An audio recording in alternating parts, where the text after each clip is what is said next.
খেজুরের একটু মিল্কশেক করব, তার জন্য আমি নিয়ে নিচ্ছি 4টা খেজুর, ধুয়ে আমি কেটে নিয়েছি, সাথে কিশমিশ নিয়েছি, সাথে নিচ্ছি আমি টক দই।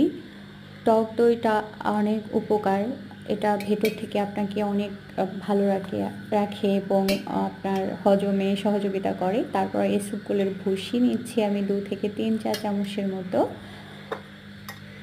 আমার এটা রেগুলার খেতে হয়। আমি এর মধ্যে নিয়ে নিচ্ছি লবণ। আমি বেশ লবণ নিয়েছি, কারণ আছে, সেটা হচ্ছে আমি চিনি খেতে পারি না সেজন্য। আর একটু গুঁড়া দুধ 1.5 চা চামচের মতো নিয়ে নিলাম, মজা করে যেন একটু খেতে পারি কারণ চিনি ছাড়া খাবার। এর মধ্যে নিয়ে নিলাম একটু কালো জিরা, বেশ নিয়েছি মোটামুটি। এরপর আমি দিয়ে দিচ্ছি একটু ঠান্ডা পানি।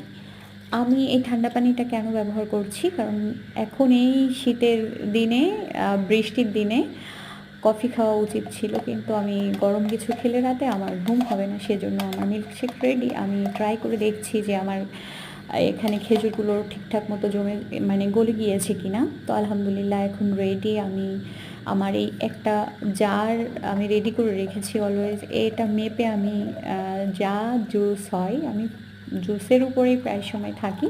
তো আমার এই মিল্কশেক রেডি আলহামদুলিল্লাহ, খেজুরের মিল্কশেক। তো আমি এখন জারে ঢেলে নিব।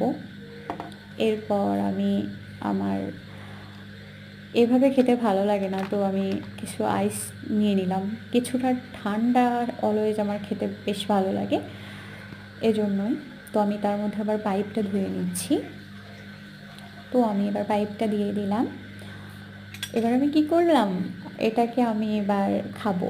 আমি এই যে রাতে 1 প্লেট ভাত, মাছ মাংস, যতটা ক্যালোরি, যতটা পুষ্টিগুণ, ঠিক ততটাই এই এক ছোট জারে পেয়ে যাবেন আলহামদুলিল্লাহ।